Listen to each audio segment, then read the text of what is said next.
Mpaka sasa katika ligi kuu ya NBC, Depu amecheza michezo miwili na tayari ameshapachika mabao matatu. Dhidi ya Mashujaa alifunga mara moja, dhidi ya Dodoma Jiji amefunga mara mbili. Huyo ni Depu. Depu ni imani ambayo waliitoa viongozi wa Young Africans kumpa kocha wao Pedro Gonçalves Soares, kocha ambaye anamfahamu vizuri sana Depu. Na kuna kitu hapa nitakwambia.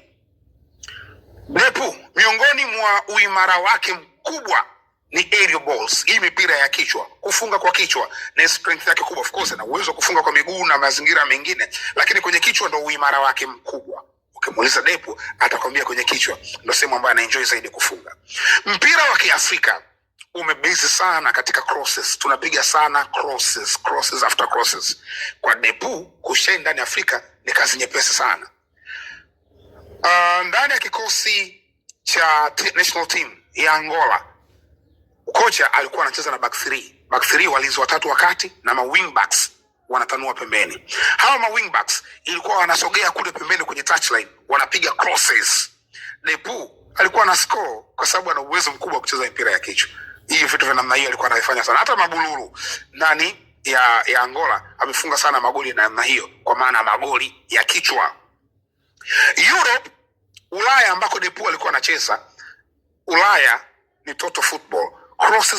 Crosses no. Watapiga crosses katika V passes, watapiga crosses katika half spaces. Lakini sio crosses nyingi. Yaani inapigwa passes kwenye half spaces na V passes. Sio cross after crosses. Kwa hiyo mchezaji ambaye strength yake kubwa imebakia kwenye kichwa, unaweza kuona anakuwa na struggle. Ndio Depu amestruggle sana barani Ulaya kwa sababu mpira wake naturally ni mpira wa Kiafrika. Amekuja ndani ya Young Africans. Angalia, anacheza mpira wa Kiafrika sasa. Hapa Afrika ameanza vizuri mpaka sasa. Bado safari ni ndefu, lakini mpaka sasa ameonyesha viashiria, zile instincts tunaita.